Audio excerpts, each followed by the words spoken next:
Hello, dear fans, friends, and subscribers. Welcome to the Cricket Happening Show as usual. And on this Cricket Happening Show, it would be the first day's play in the second Test match between India and England. And looking at the pitch, the way pitch was behaving, it looked like the pitch is going to probably turn from day two. Already, we saw an odd ball behave in a very uneven manner when Virat Kohli got a ball which really saved him, I would say. The ball really scooted. So definitely one can say that this pitch is going to turn. Already it seems that there will be a lot of rough marks created on both sides of the wicket, which could help the right arm off spinner. And India have definitely done a good job by actually including the right arm off spinner Jayant, I think I'm just trying to figure out his name here. His name is Yadav. Jayant Yadav is a right arm off spinner who has been given a test debut, and he's right arm off spinners. An off spinner, with a lot of left-handers in the lineup for England, one can definitely feel if the ball is going to turn. I think he would be posing a lot of problems to the English batsmen. But stumps on day one, India really finished on a high. It was a very good toss to win, one could say, because India definitely took full advantage of the first day's play, and it was very essential to win the toss, and India definitely did that, and they were really sitting pretty at stumps on 317 for 4 with 2 centuries today. Pujara making a very nice steady century. And Virat Kohli, the Indian captain, was dropped, and he has really proved what a costly miss that was, as he was unconquered on 151 runs, and Ashwin was there for company. So I'll be talking about this particular match, no doubt about it. But right now, while I am talking to you, yesterday, as you know, the first test match of the series between Pakistan and New Zealand could not start because of rain. The whole day was washed out, and today, on the second day, under sunny skies, the Pakistan have really had a very tough time at the crease, one could say, as New Zealand won the toss and they elected to field. And Pakistan, the openers definitely did a good job of seeing off the pace bowlers Tim Southee and Trent Boult. But later on, the Colin De Grandhomme, who was a swing bowler, I mean, they definitely saw off Trent Boult and Tim Southee, but Colin De Grandhomme came in on his test debut, picking up 4 wickets. In fact, he was swinging the ball both ways, and that really enabled him to really take advantage. Also, some uncertain shots being played by Pakistan, especially Yunus Khan, who actually tried to really slap a ball through the cover region, which you could have definitely left it very harmlessly to go to the wicket keeper, which he did not. And in the process, Yunus Khan, I thought, was a very silly shot, and put Pakistan. And right now, as I'm talking to you, that man, the Pakistan captain Misbah-ul Haq, is doing a wonderful job. He is still there. He's really he always puts up a brave show, as we know. And right now, when I'm talking to you, this Mr. Reliable of Pakistan, the Pakistan captain Misbah-ul Haq, who is the one who is holding the reins for Pakistan right now, as he's not out on 21, and Pakistan are in some great trouble, one could say, as Mohammad Amir is still scoreless. He has not yet scored. I'll come back to that later. As and when anything happens, I can definitely take you down to the Hagley Oval in Christchurch, no doubt about it. I will keep you updated, but in the meanwhile, let's head towards the first day's play in the second test match. So, as I said, the toss was very vital here at the Dr. Y.S. Rajashekara Reddy VDCA, as we call it, the cricket stadium in Visakhapatnam, and India were the ones who actually won the toss, and they did not waste any time, as it was a good toss to win, and Virat Kohli decided that he will bat first, and that was a good decision, because I think on this particular pitch, looking at what information one is getting, it does not, like, and also looking at the behavior of the pitch, one does not feel that the team that bats last on this wicket, I think it is going to be a sort of a real toughie for them.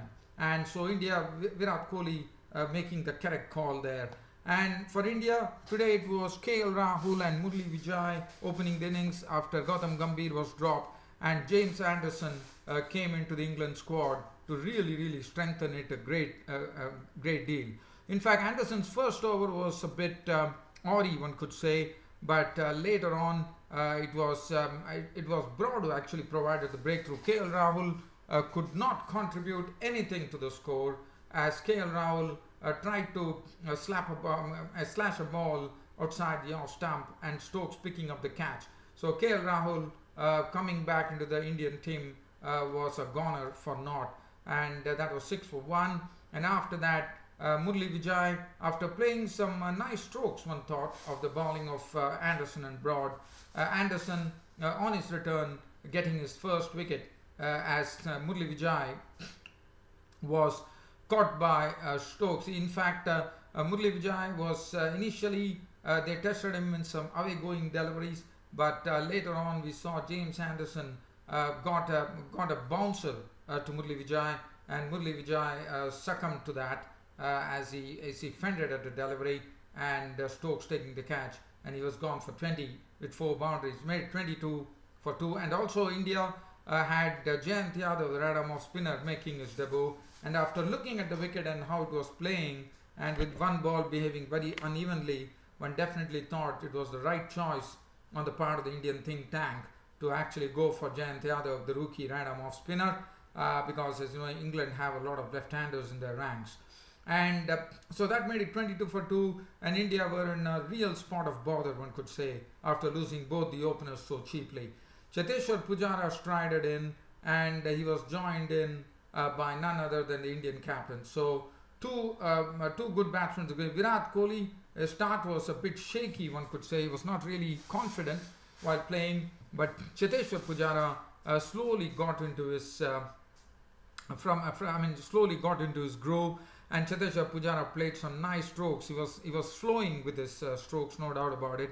But there was a phase where Cheteshwar Pujara and Virat Kohli were kept quiet, and especially so considering the fact that India were 2 down for 22.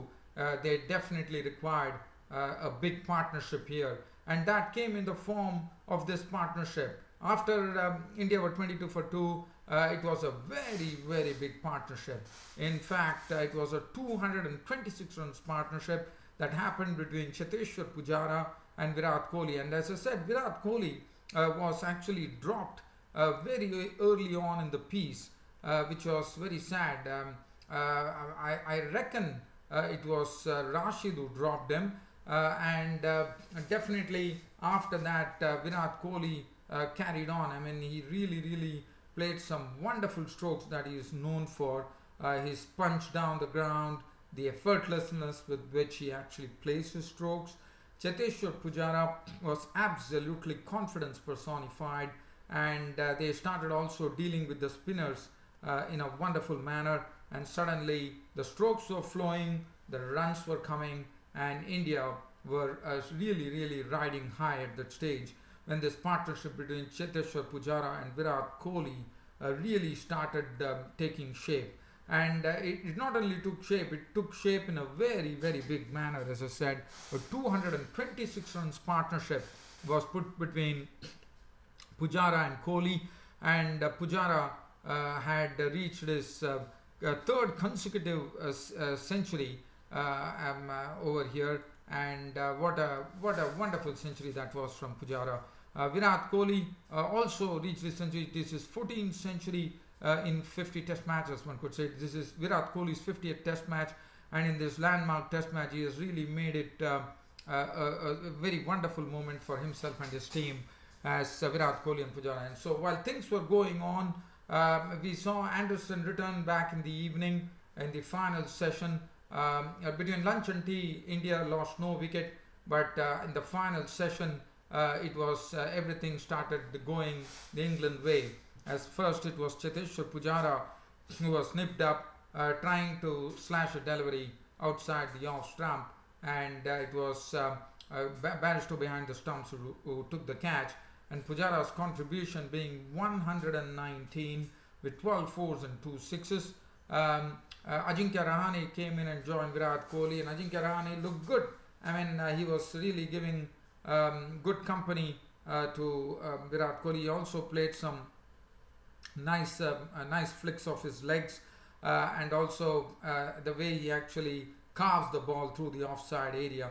He had 2 fours in his knock of 23, and that was the time the new ball was claimed by the English captain Alistair Cook, and just before stumps, India lost the wicket of Ajinkya Rahane. And that was a very soft dismissal, one could say, because Ajinkya Rahane, I thought, was guilty because Anderson probably slowed down the delivery, and I thought Rahane was probably beaten by the slowness of the ball, and he actually had a very limp dismissal.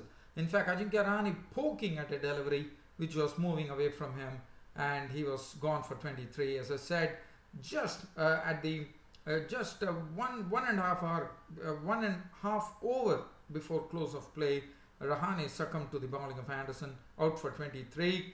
And finally, Ravichandran Ashwin came in, and India closed the day at 317 for 4.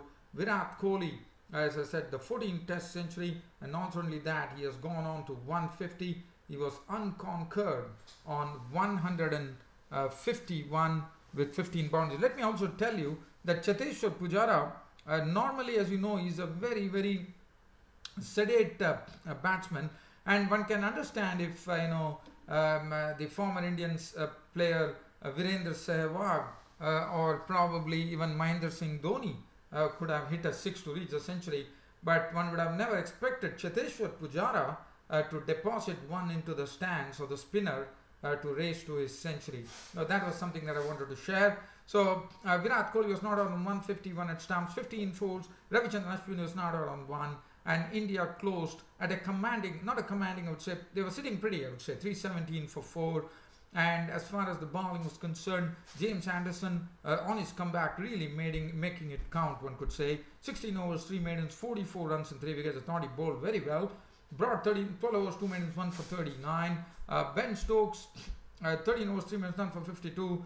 Tried some reverse swing, and he definitely got a bit of it, but I thought Virat Kohli and Pujara played him very well. Zafar Ansari, 12 overs, 1 maiden, none 45. Adil Rashid, 26 overs, 1 maiden, none for 85. And Moeen Ali was a bit costly, his 11 overs going for 50 runs. You know, Moeen Ali was one who was not really allowed to settle by Pujara and Kohli, as they really went after him. And Moeen Ali was not very impressive today, one could say. But as I said, what one saw from this particular wicket is that this, as I said, one of the balls that of Adil Rashid, which really scooted for Virat Kohli, just missed his stumps barely as he took the edge and ran towards the boundary. But one really feels, as far as the information that is coming in from the groundsman, probably from the second day's play, that is probably from today, the pitch is going to really turn from lunch, it seems. And if that is going to be the case, I think India would be the ones who will be licking their lips. The Indian spinners will be licking their lips here to come and have a go at the Englishman. And it should be a very, very interesting day's play coming up on the second day. And the pitch is going to get probably deteriorate further. And as I said, there's going to be rough created. And it will be very important to see how the right-arm off spinner, the rookie right-arm off spinner Jayant Yadav goes against making his Test debut, goes against the Englishman. That will be very interesting with a lot of left-handers, and I'm sure there's going to be a lot of roughs created on both sides of the wicket, and one really feels that this Visakhapatnam Test is definitely going to be a result-oriented one. But let's have a look at the second day and see how things pan out, whether things pan out as per what the groundsman has been telling. So that is as far as that particular this first day's play between India and England is concerned in the second Test match. The next thing, now we are going, I'm taking you live to the Hagley Oval in Christchurch in New Zealand, and looking at the current situation, I'll give you a live cricket update here. And while I'm talking to you, we are in session 2 right now, and Pakistan are really struggling.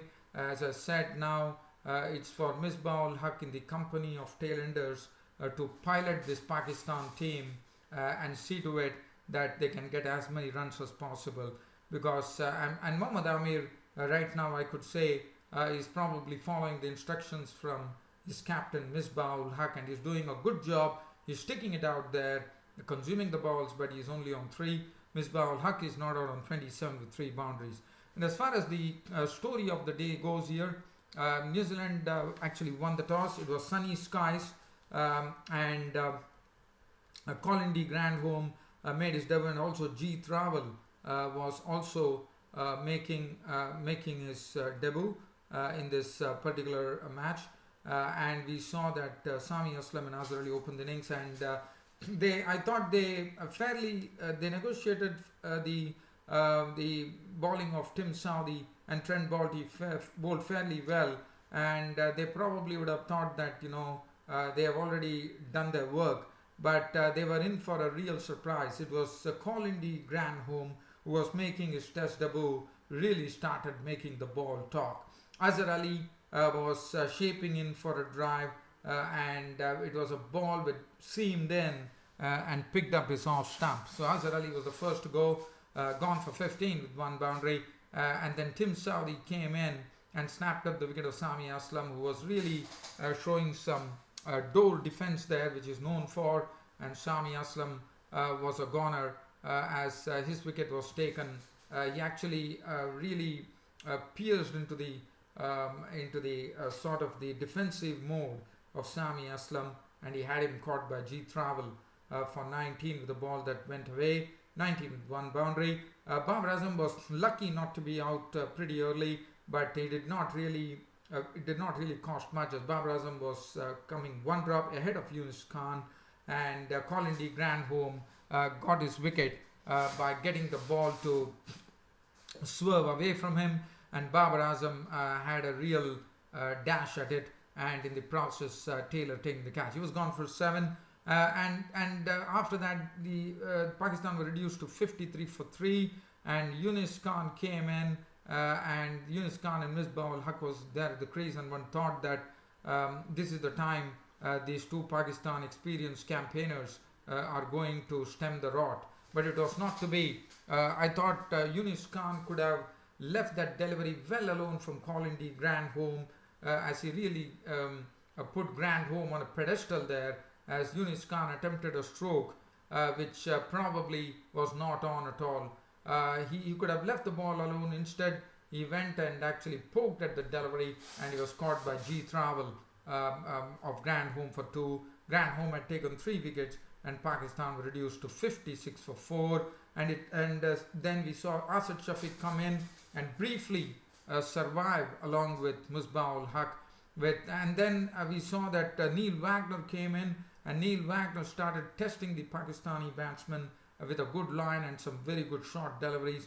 And then Colin De Grandhomme once again came for his second spell, and he nipped up the wicket of Asad Shafiq, caught by Raval as he slashed at a delivery, and G. Travel this time making no mistake, taking the catch. He was gone for 16 with 2 boundaries. Sarfraz Ahmed came in, but definitely did not look confident at all, in the sense he was struggling to get his timing right, and Sarfraz Ahmed always plays in a sort of an aggressive vein, and that's what he precisely did. He tried to carve a ball through the offside, and Todd Astle, who dropped a catch previously, took a very sharp catch, and Sarfraz Ahmed was gone for 7.